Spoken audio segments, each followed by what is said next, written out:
Welcome to this video discussion on the Ivor esophagectomy procedure. My name is Lynn Kuehn, and I'll be your presenter today. The Ivor esophagectomy is a totally endoscopic procedure. Let's start with what the procedure is and what it isn't. This procedure treats esophageal cancer. It's excision and resection of the diseased parts of the GI system and reconnection of the remaining parts in the same route, only shorter. It isn't a transfer of the stomach. It doesn't meet the full definition of transfer, which is moving without taking out all or a portion of a body part to another location to take over the function of all or a portion of a body part. You'll see through this discussion that the stomach does not take over the function of the esophagus. The stomach is still completing the digestive process, which the esophagus doesn't do. That means the transfer is not appropriate. As I mentioned, in the Ivor esophagectomy, they use only laparoscopes and thoracoscopes to perform this procedure.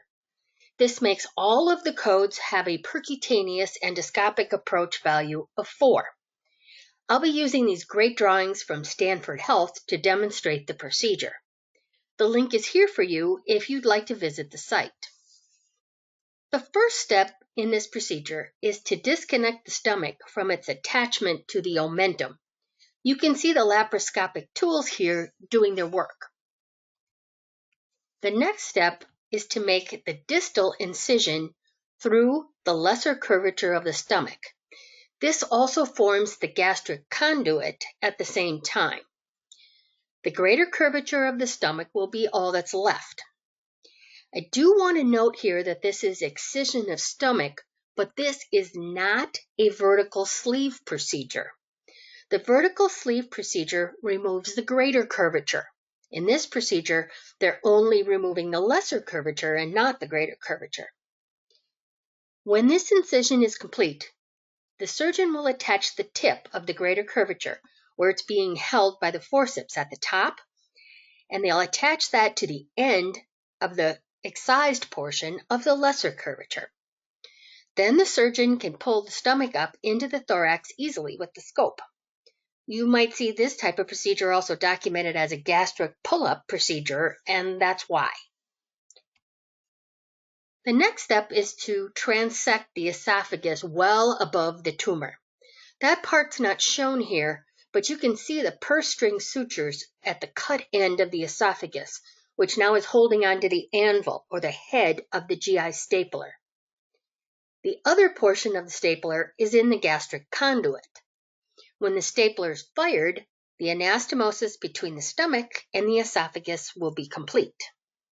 This will probably be documented as the Esophagogastrostomy, even though we won't be coding this connection as a bypass because the route is not being changed. The last piece of the reconstruction is the trimming of the gastric cuff that they used to make the stapled anastomosis. This is just an operative step, and that isn't going to be coded. Here's the drawing that shows what the procedure looks like when it's complete. The stomach is still functioning as a stomach, even though it's now partially located in the thorax. It doesn't take over the function of the esophagus because the esophagus is just a delivery route to get to the stomach. This is still the stomach. And this was not a bypass because the route is still the same, just shorter. Let's review the coding because there is one important detail here. Remember that step 1, they excised the lesser curvature of the stomach, and then they transected the esophagus above the tumor. When they did that, there were 3 portions that were actually coming out. There are 3 body parts that were removed as a specimen. They are the entire lower esophagus, the entire esophagogastric junction, and some of the stomach. All of these procedures have the percutaneous endoscopic approach with the codes that are listed here.